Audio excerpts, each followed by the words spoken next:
Ketegangan yang terjadi antara dua negara bertetangga Israel dan Palestina hingga saat ini masih terus berlangsung. Seperti yang terlihat pada rekaman yang ramai beredar di Telegram pada Senin 15 Januari 2024 lalu. Dalam cuplikan video terlihat detik-detik pasukan pertahanan Israel IDF kembali meluncurkan serangan ke arah pejuang Palestina. Sebuah kendaraan militer tank yang berjenis Merkava milik IDF berjalan melewati lorong-lorong bangunan di wilayah Gaza. Pejuang Palestina yang terlihat ingin meluncurkan granat di lorong sigap dikirimkan tembakan. Alhasil, bangunan yang terkena tembakan seketika hancur dan membuat kepulan asap yang tebal. Peristiwa ini tentu membuat pihak Palestina alami kerugian.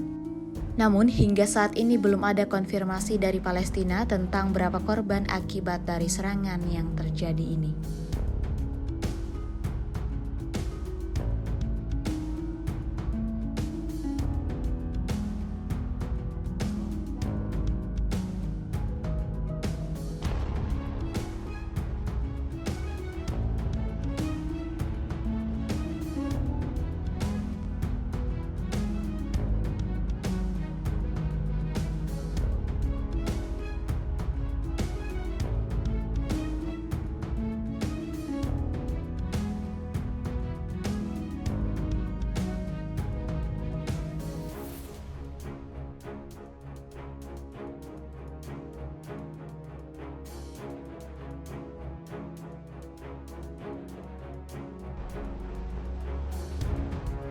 Download Tribun X sekarang, menghadirkan lokal menjadi Indonesia.